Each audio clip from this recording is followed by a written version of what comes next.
Hello everyone.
Waiting for one more minute for others to join.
We already started discussing traditional approach for the capital structure theories.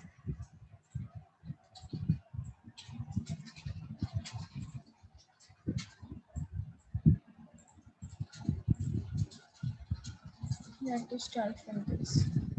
Basically, that how this traditional approach basically works in three stages. I hope I'm audible to everybody and the screen is also visible to everyone.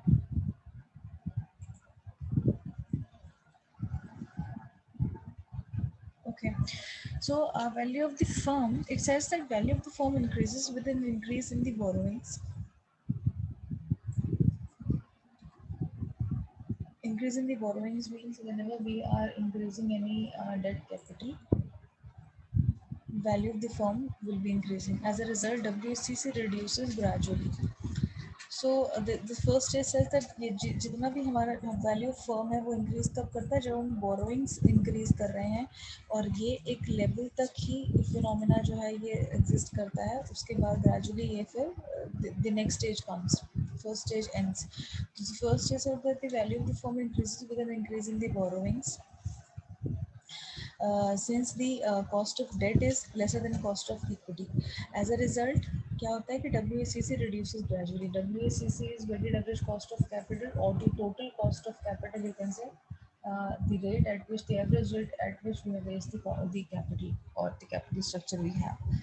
ये phenomena चलेगा एक level तक उसके बाद at the end of this phenomena the second stage will start and the reduction in WACC ceases यानी कि first stage पे जो ट्रेडिशनल अप्रोच है उसका क्या हो रहा है फर्स्ट स्टेज पे WACC जो है वो रिड्यूस हो रहा है कॉस्ट ऑफ कैपिटल रिड्यूस हो रहा है हमारा और सेकंड स्टेज ऐसे स्टार्ट होता है तब रिडक्शन जो होता है उसका वो रिडक्शन कॉस्ट ऑफ कैपिटल का रिडक्शन होना सीज हो जाता है कम हो जाता है या रिड्यूस हो जाता है या बंद हो जाता है, and it tends to stable हो जाते हैं वो चीज़। स्टेबल यानी कि अब ना तो वो कम हो रही है ना जो जहाँ पे है वो it remains the same the way where it is that way. For example WACC's cost maybe initially it was say 10%, then वो reduce होकर 9% होती है, 9 का फिर आगे कंटिन्यू 9 ही रहता है। सो अगर it becomes stabilized WACC in the second stage, then if it is not reducing and becomes stable, that means that the second stage under the traditional approach starts, and further increase in borrowings will not affect WACC। मतलब एक point पर जब आ गया है, एक ऐसा point आएगा जहाँ पे WACC डिक्रीज नहीं हो रहा, अब रिड्यूस नहीं हो रहा, सीज नहीं हो रहा और स्टेबल हो गया है, वहाँ पे अगर अब हम और इंक्रीज करते हैं बोरोइंग्स का, तो वो जो है बेसिकली कॉस्ट WACC पर इम्पैक्ट नहीं करेगा, इफेक्ट नहीं करेगा, और वैल्यू ऑफ द फर्म जो है वो भी स्टेगनेंट हो जाएगी, या that will also not be either increasing or decreasing, that will also become stagnant।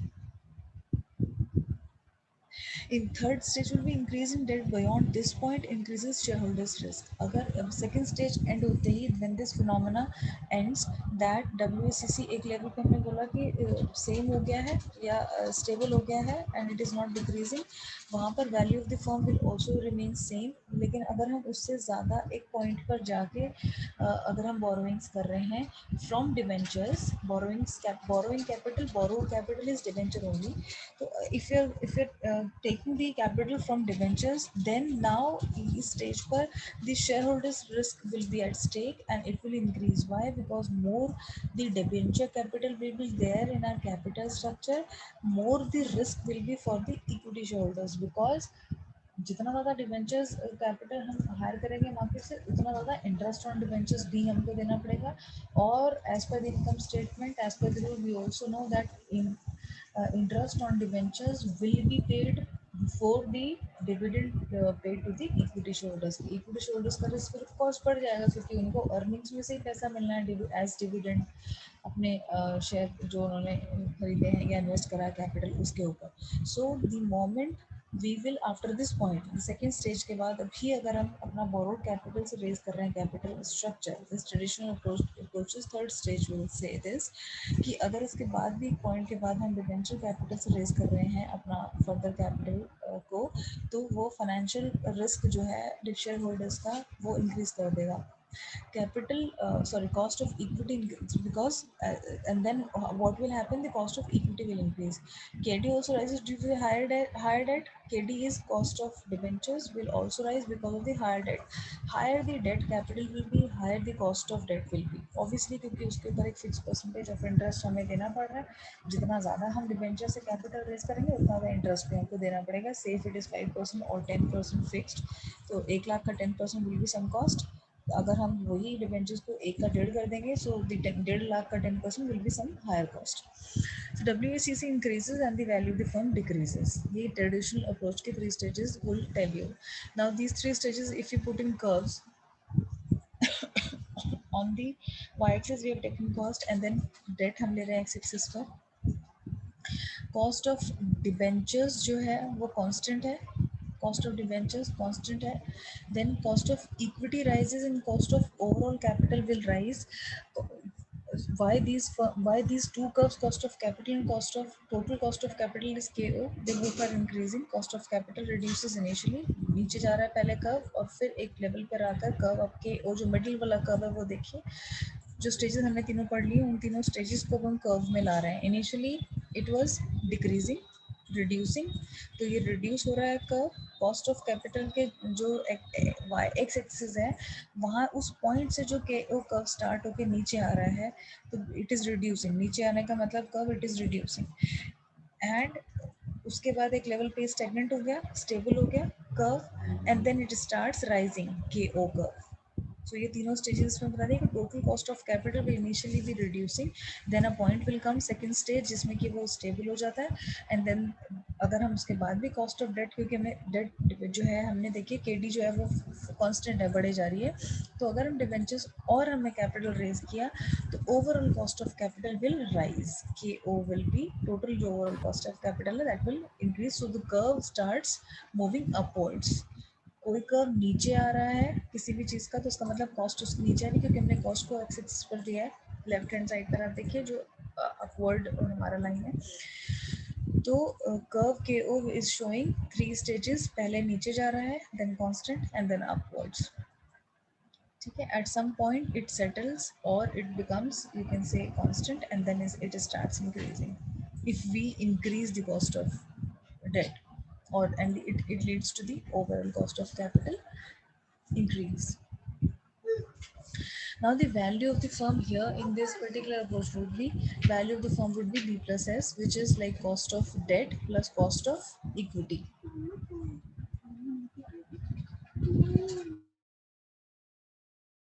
तीसरी अप्रोच हमारी थी कैपिटल स्ट्रक्चर की ट्रेडिशनल अप्रोच, जिसमें 3 स्टेजेस हमने दिखाया और तीनों की कैपिटल, तीनों के कर्व्स को हमने दिखाया, कॉस्ट ऑफ डेट कैसे कर्व कैसे रिएक्ट कर रहा है, कॉस्ट ऑफ इक्विटी का कैसे रिएक्ट कर रहा है, and overall cost of capital will change. So now the last model or the last approach for the capital structure theories would be MM model. Modigliani and Miller इन दोनों ने अपने name पर ये मॉडल का नाम रखा MM। इस अप्रोच और इन्होंने इस अप्रोच को बेसिकली फॉर्म किया in the year 1958। They studied somehow कि एक ऑर्गेनाइजेशन में कैपिटल स्ट्रक्चर की क्या इंपॉर्टेंस होती है, कैपिटल स्ट्रक्चर को हमें किस रेशो में रखना चाहिए, इक्विटी से रेस करेंगे, डेट से रेस करेंगे, या हमें कोई फिक्स रेशो रखना चाहिए नहीं। और पुरानी जो हमारी अप्रोचेज हमने ऑलरेडी मार्केट में थी, NI NOI और उन सबको भी स्टडी करने के बाद इन्होंने अपनी एक अप्रोच थी MNM।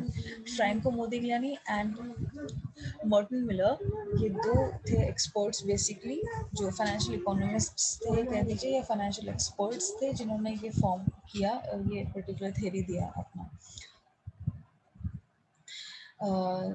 Then these two economists with the perfect financial market capital structure is relevant. They just said that जो भी capital structure मार्केट में कोई भी capital structure जो है, अगर हम एक perfect capital structure को टर्म को यूज़ करते हैं कि क्या एक हमारा फाइनेंशियल मार्केट कैपिटल स्ट्रक्चर क्या है, basically what we should be doing, what ratio, whether it would be equity, it would be there, it would be not there, what exactly would be the mix basically.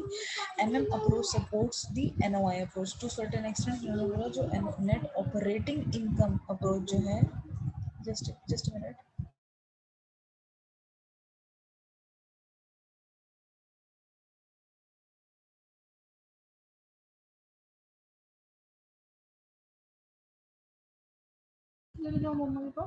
हाँ जी, okay. So MM approach supports to certain extent, NOI approach को support किया इसने, जो हमने तीनों approaches पढ़ ली हैं उसमें से। कैपिटल स्ट्रक्चर यानी कि डेट और इक्विटी का mix has no effect on the value of the firm. तो बोला है कि अगर हम सोचें कि हम कौन सा परफेक्ट मिक्स रखेंगे इक्विटी और डेट का जिससे कि हमारा वैल्यू ऑफ द फर्म बढ़ेगा, तो इन्होंने भी यही बोला कि डेट और इक्विटी का एक मिक्स जो है हम रखते हैं, कुछ भी रख सकते हैं, that would not be problem, we can raise the capital from equity and from the debt also, but वो बहुत ज़्यादा इम्पैक्ट हमारी वैल्यू ऑफ फर्म को डिराइव करने में नहीं करेगा। वी कैन नॉट से कि हमारा ये राइट मिक्स है डेट और इक्विटी का, अब हमारी फर्म इससे डिराइव होगी। Further MM model adds a behavioural justification in favour of the NOI approach. NOI approach में जो बेसिकली एक जस्टिफिकेशन दिया गया है how to calculate the value of the firm, they actually have supported the same thing in this model also, MM model. इसका इन्होंने assumptions कुछ जो रखी हैं वो ये हैं कि when MM analysis or MM model will be applied to any respective industry in order to just fix the capital structure and calculate the value of the firm, the same firm, then these assumptions will be taking place, or we will assuming that this will be the market, market में क्या होगा और क्या नहीं होगा, ये assumptions हैं। First is the capital markets are perfect। capital markets are perfect मतलब हमें capital markets से हम raise करते हैं capital, so that capital market जो है वो परफेक्ट होने का मतलब ये होगा कि अगर हमें डेट से चाहिए तो हमें डेट पर भी पैसा मिल जाएगा, हमें इक्विटी से चाहिए तो हमें इक्विटी शेयर जो मार्केट में अवेलेबल है। So capital markets are perfect whenever whatever amount of capital we will want to raise, capital markets are going to help us the way we want it। Companies and individuals can borrow at the same interest rate, means कि जो भी borrowing rate है debentures से, अगर हम capital बोरो कर रहे हैं, अपना कोई फंड रेज कर रहे हैं, कुछ भी है, तो उसका इंटरेस्ट रेट तो बहुत ज़्यादा सेपरेट या अलग या हाई नहीं होगा than that of the individuals. For example, हमें इंडिविजुअल्स को एज एन इंडिविजुअल्स हमें जो मार्केट में रेट मिलता है कुछ भी लेके उधार लेने का या बोरोइंग्स करने का या कुछ भी हम जैसे लोन्स लेते हैं उसके लिए, तो इंडिविजुअल्स का वो रेट कम होता है, लेकिन कंपनीज को वही सेम चीज़ उतना, क्योंकि वो बिगर अमाउंट में भी लेती हैं तो वो अमाउंट वेरी करता है, इंटरेस्ट वेरी करता है, कंपनीज को सेम रेट पर नहीं मिलता। This is the normal situation when we talk about in general terms कि कंपनीज और इंडिविजुअल्स को जो बोरोइंग का रेट होता है उनका वो डिफरेंट होता है। So companies and individuals can borrow at the same interest rate, same interest rate. This is what are as a same interest rate would be there. So this is one of the assumptions which is not the generic thing, but we will assume while making the M&M analysis. There are no taxes. Again, we will not be paying any corporate taxes to the government. We are assuming that also. There are no costs associated with the liquidation of a firm.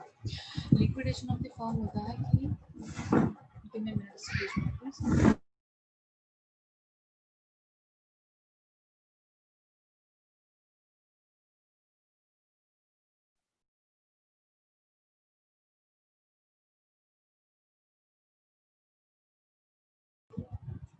Liquidation of the company or the firm means whenever we really want to calculate the value in the terms of money कि हमारा company का क्या value है, how much amount you can see, or the how much amount of the assets are there after all the liabilities we have, that is basically the valuation of the firm.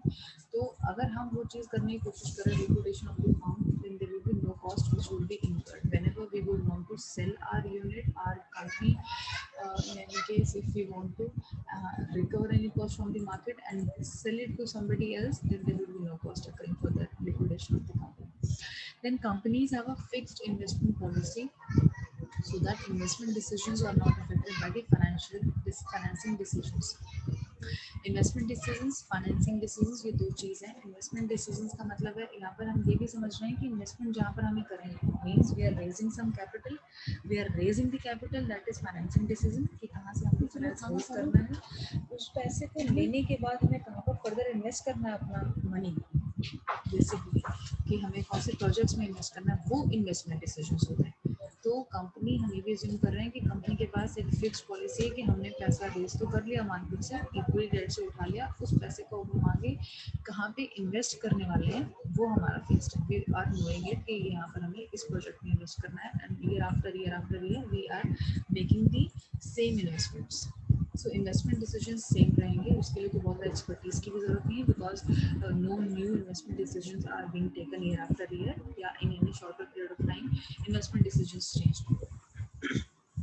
और change नहीं हो रहे हैं, इसलिए कोई effect भी नहीं हो रहे हैं विद द फाइनेंशियल डिसीजंस।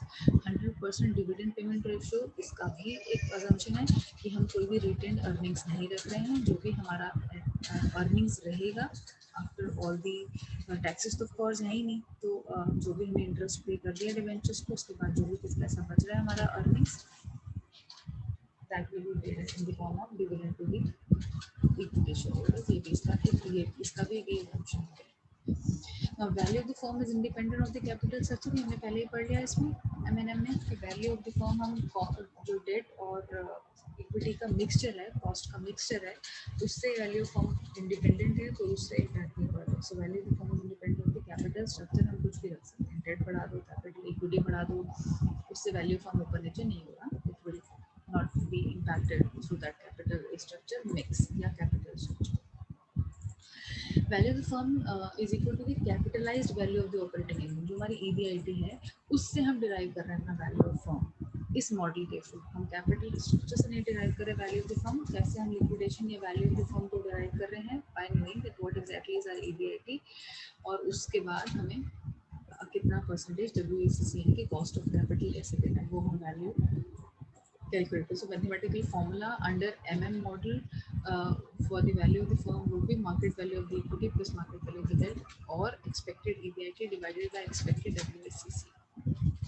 ठीक है, इलस्ट्रेशन से भी हम इसको एक्सप्लेन करेंगे एम एम मॉडल को अगर चाहें तो।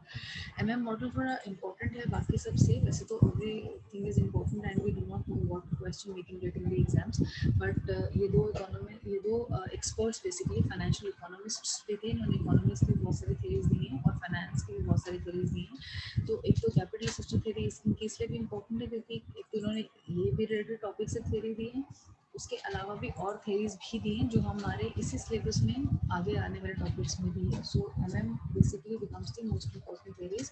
अगर कोई शॉर्ट नोट लिखने आ सकता है तो we can get M M theory का भी एक शॉर्ट नोट। सो इलस्ट्रेशन या किसी प्रॉब्लम से जो हम अंडरस्टैंड करेंगे वो हम इसमें ले लेते हैं अभी।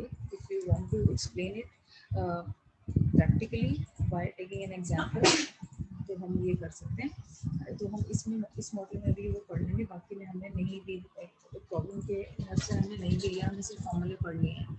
But if you want you can always put this, take the imaginary figures and put that in the formula and do the simple mathematical calculations and show your results. तो एमएम में हम और देख लेते हैं अभी इसके बारे में और डिस्कस करने के बाद एक प्रॉब्लम भी लेंगे।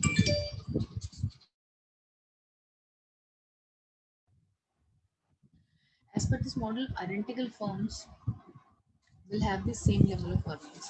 हम ये जिन भी कर रहे हैं कि एमएम मॉडल ये कहता है कि आइडेंटिकल फर्म्स का मतलब है जिनका की same level of same product है, सेम चीज़ प्रोड्यूस कर रही हैं, वो आइडेंटिकल फर्म्स वही होंगी जो कि सेम चीज़ प्रोड्यूस कर रही हैं, मोर और लेस सेम क्वांटिटी प्रोड्यूस कर रही हैं, सो मोर और less same same amount of earnings भी उनका सेम है। So identical firms will have the same level of earnings. Identical forms हम उन्हीं को कहेंगे जो मोर और लेस एक दूसरे से मिलती जुलती होती हैं। आइडेंटिकल का मतलब मिलते जुलता होना। So the identical firms will have the same level of earnings, this we will assume. Capital structure थोड़ा बहुत वेरी कर सकता है बट वो प्रोपोर्शनेटली, अगर कैपिटल स्ट्रक्चर दोनों आइडेंटिकल फॉर्म्स का बहुत ज़्यादा है, किसी का कम है और किसी का ज़्यादा है, तो प्रोपोर्शनेटली लेवल ऑफ अर्निंग्स जो है वो भी उतना ही कम और ज़्यादा होंगे। So identical firms, when we are saying if they are identically exactly same, even with the capital structure, then the level of earnings will remain same. But if those firms are like identical in the form that they are producing the same product and everything remains same, only the capital structure varies, then the same level of earnings would be there, but it will vary with the capacity, the way capital structure is increasing, the level of earnings will also be changing, otherwise it will remain same. So as per MM approach, if the market value of the identical firms are different, अब हमने दो identical form ले लिए हैं, ए है और एक B है, जिसके पास सेम तो कैपिटल स्ट्रक्चर है, सेम कैपिटल स्ट्रक्चर मतलब इक्विटी से भी उसने इतना ही कैपिटल उठाया, डिवेंचर से भी उसने इतना ही कैपिटल उठाया है, और दूसरी फर्म ने भी वही काम करा हुआ है, मतलब कि मोर और less turnover of two identical firms are same, capital structure is also same, and whatever production and everything is taking place is also same, market strategy to sell the product, their product is also same। तो बहुत ज़्यादा एक person बहुत ज़्यादा advertisements पर पैसा नहीं खर्च कर रहा है और दूसरा कम कर रहा है, ऐसा नहीं है, मतलब मोर और less they both are identical. उसके बाद भी अगर उनकी कॉस्ट पे या मार्केट वैल्यू पे डिफरेंस आ रहा है तो वो किसका रीज़न होगा, एमएम अप्रोच ने फिर बोला है कि वो arbitrage process will take place, मतलब आर्बिट्रेज प्रोसेस हो सकता है एक रीज़न जिसकी वजह से वो डिफरेंट है। और वो कैसे होगा कि मार्केट वैल्यू किसी भी फर्म का अलग कब हो सकता है, जबकि कोई सपोज एक इंडस्ट्री है जिसने काम सेम रख रखा है, सब कुछ सेम है, दूसरी आइडेंटिकल फर्म है वो क्या कर रही है, सेल परचेज कर रही है अपने असेट्स का टाइम टू टाइम। जैसे सेल परचेज करने का मतलब मेरे पास एसेट्स हैं, सपोज एक पर्टिकुलर अमाउंट का या एक वैल्यू के हमारे कंपनी में इन्वेस्टेड एसेट्स हैं, वो अपने उन एसेट्स को जो थोड़ा लेस परफॉर्मिंग है या नॉन परफॉर्मिंग उनके लिए हो गया, उनको उन्होंने सेल कर दिया मार्केट में। वो उनके पास कंपनी में उस पर्टिकुलर चीज़ से पैसा आ गया, उन्होंने मार्केट से पैसा रेज नहीं करा, कैपिटल स्ट्रक्चर को अनटच रखा है, बट फिर भी उसको सेल करने से उनको पैसा मिला और उस पैसे को मे भी उन्होंने रैशनली किसी और मोर यूजफुल एसेट को परचेज करने में लगा दिया।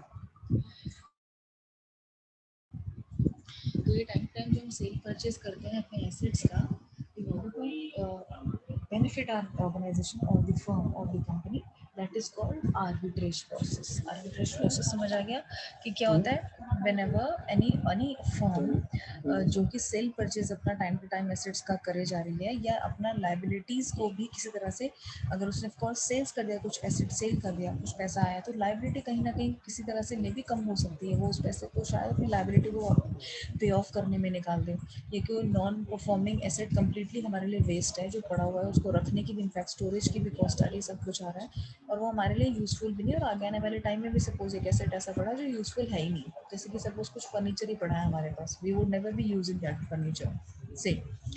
So it's better that we should sell it out, get some money, and maybe उस मनी से हम पे ऑफ कर दें कैपिटल स्ट्रक्चर जो हमने लिया हुआ मार्केट से, पैसा उधार में लिया हुआ किसी से, उनको उनका प्रिंसिपल अमाउंट ही वापस कर दें। उससे क्या होगा? प्रिंसिपल लायबिलिटी भी कम हो गई, दूसरा जो उस कॉस्ट पर हमको कॉस्ट देना पड़ रहा था इंटरेस्ट के फॉर्म में या डिविडेंड के फॉर्म में, वो भी खत्म हो गया।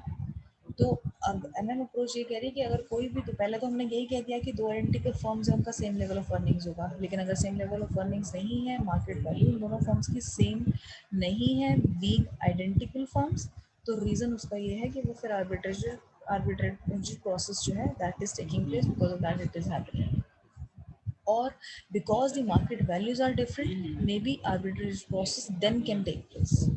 It can happen then later on. In this process, investors will switch their securities between identical firms. Switch का मतलब क्या होगा?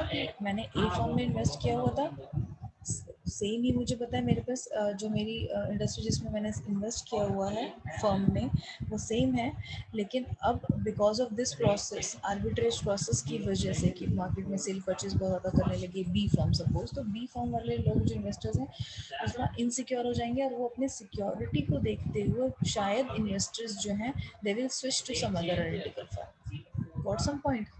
जैसे कि अब हम एक इलस्ट्रेशन का एग्जांपल लेंगे, तो उसमें हमने दो फर्म ले ली हैं जो कि आइडेंटिकल हैं, एक लीवर्ड फर्म है, एक अनलीवर्ड फर्म है। हम लिवरेज पढ़ चुके हैं क्या होता है। लिवरेज इज एनी एक्टिविटी और anything which we are taking, which is taking place in our organization, or we are taking such step because of which we are able to produce the more output, या हम अपने production output को increase करने की कोशिश करें। ये हमने लिवरेज में पढ़ा था। तो हम दो आइडेंटिकल फर्म्स लेते हैं, एक लीवर्ड है जो कि नॉर्मली परफॉर्म कर, एक लीवर अनलीवर्ड है जो नॉर्मली परफॉर्म कर रहे हैं, एक लीवर्ड है जिसमें हमने कुछ ना कुछ लीवरेज एक्टिविटी की है, जो because of what we are thinking कि हमारा प्रॉफिट इंक्रीज हो जाए, चाहे प्रोडक्शन इंक्रीज हो या कैसे भी करके हम ना प्रॉफिट को मैक्सिमाइज करें। वो लीवर्ड फर्म्स होती हैं जो लिवरेज यूज कर रही हैं। Leverage firms, levered firms basically या तो फाइनेंशियल लिवरेज यूज करें या ऑपरेटिंग लिवरेज, कुछ भी यूज करें, वो कोई भी activity, because of what they can increase their profits. तो इस प्रोसेस में इन्वेस्टर्स जो है अपनी सिक्योरिटी के हिसाब से वो स्विच कर सकते हैं, अनलीवर्ड फर्म से लीवर्ड फर्म में इन्वेस्टमेंट में आ सकते हैं। ठीक है।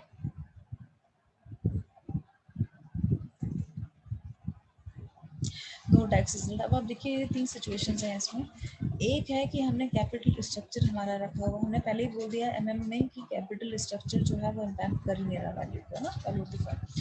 तो हम देखें तीनों सिचुएशंस, तीनों है चीज़ें, और तीनों सिचुएशंस में हमारे पास जो फॉर्म वैल्यू है वो सेम रहेगा। तीनों सिचुएशंस में value of the form same है, इम्पैक्ट नहीं पड़ रहा है कुछ भी, इट डज नॉट चेंज। तो this three pie charts would show you कि पहला है कि इक्विटी कैपिटल से हमने पूरी एंटायर 100% जो हमारे कैपिटल स्ट्रक्चर है वो इक्विटी से लिया हुआ है, यानी कि सब पूरा डॉलर 1000 या जो भी हमारा एक सपोज करिए हमारा कैपिटल हमें रेज करना है $1000, $10,000, $1,00,000, 1,00,000 INR, वट एवर हमारा है जो भी कैपिटल का वो कैपिटल स्ट्रक्चर बेसिकली वो हमने 100% पहले फॉर्म में लिया हुआ इक्विटी से।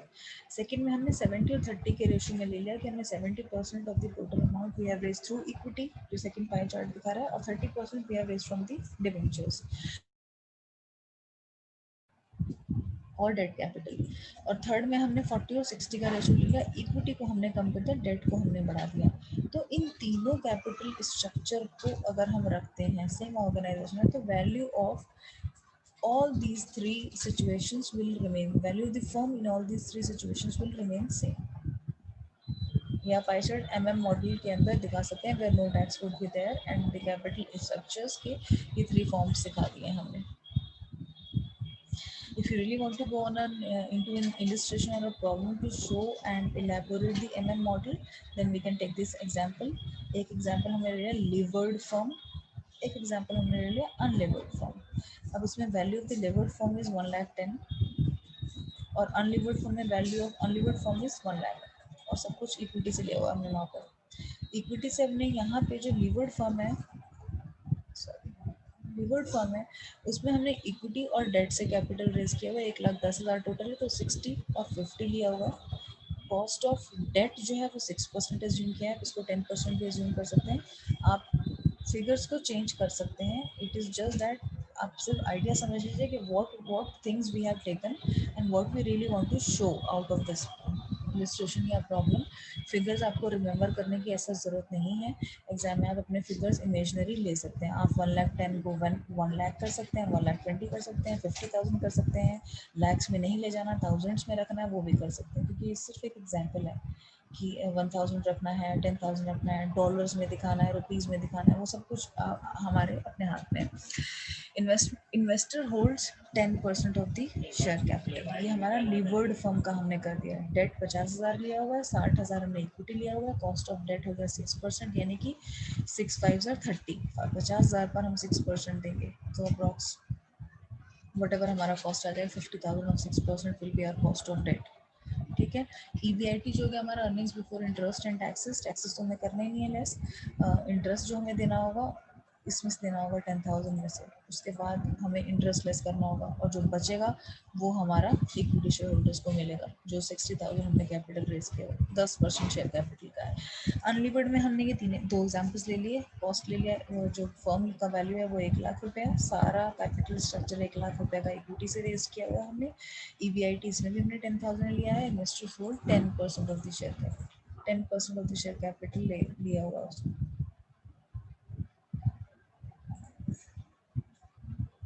सो इलिस्ट्रेशन को अगर हम सॉल्व करें, so we can see the return from the levered form कितना है and alternate strategy return from the unlevered form कितना रहेगा, किस हिसाब से रहेगा। इन्वेस्टमेंट ये है, रिटर्न ये है। ऑल्टरनेट स्ट्रैटेजी हमारे पास एक ये भी है, जो हमने बोला arbitrage process, sell and purchase करना। हमने अपने शेयर्स को अगर सेल कर दिया या बोरो कर लिया, हमने कुछ और 10% से 50,000 रेज कर लिया, इस तरह से हम करके ये स्ट्रैटेजीज भी दिखा सकते हैं कि हम हमारे पास ऑल्टरनेट स्ट्रैटेजी ये है। और पहली स्ट्रैटेजी लिवर्ड फंड की जो हमने रखी कॉस्ट, उसके हिसाब से हमें रिटर्न्स मिला 700 रुपया।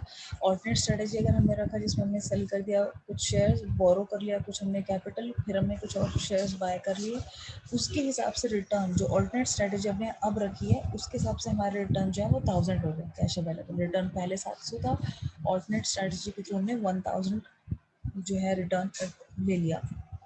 तो दैट मीन्स कि सेम हमारा सब कुछ था, बट हमने बिकॉज ऑफ व्हाट वी से, जो हमने इसमें पढ़ा है अभी एमएम में पहले कि मतलब if the two identical firms have got the value of the firm different then that means the arbitrage process has taken place.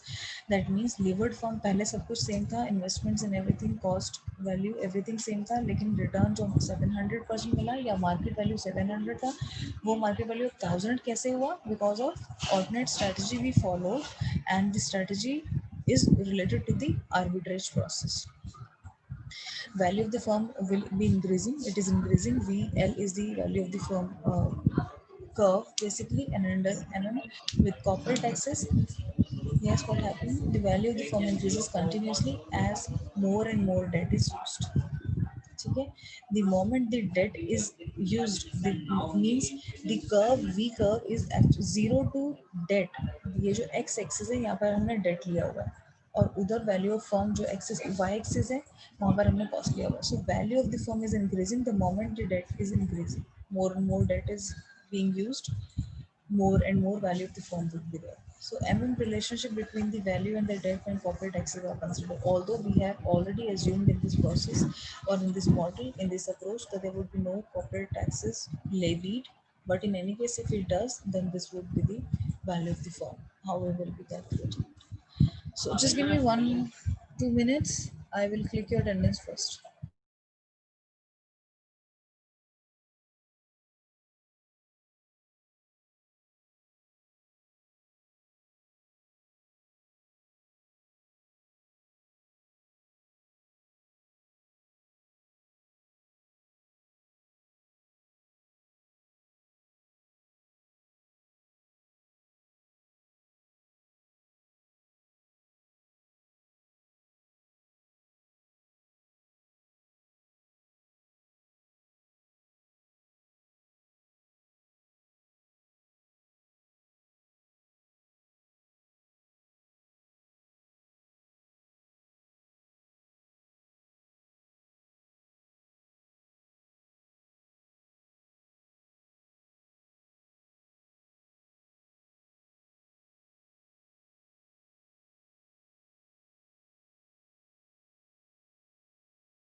So this topic is completed.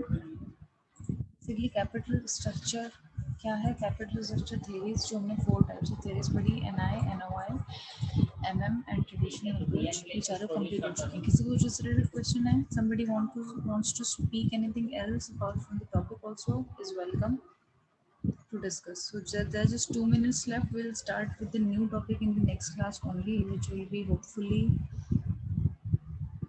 topic will be dividend policy. Dividend policy के भी कुछ modules हैं, जैसे इसके 4-5 approaches हैं, उसके भी 3-4 modules हैं जो हम स्टडी करेंगे आगे डिविडेंड पॉलिसी में. That will be your last topic for the third module. I have given a third assignment also. I would request everybody to submit the assignment within time. I will not accept this assignment after 20th. Considering all that exams which you will have, I have given you 12 days. You will have almost 2 weekends to prepare your assignments. So please make it accordingly. And in any case, if you have anything to share, you can do that.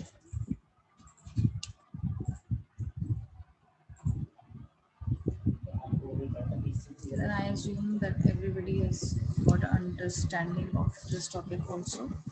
So capital structure decisions, leverage, EBIT analysis, and capital structure theories. These all topics were part of your module 3. And once module 3 will be completed, like the next topic, dividend policy and all, so maybe next week we will have your third MCQ. It will take maybe this week's time to complete this topic also. Thank you so much for your time, everyone. Take care. Bye-bye. All the best for your exams. Bye.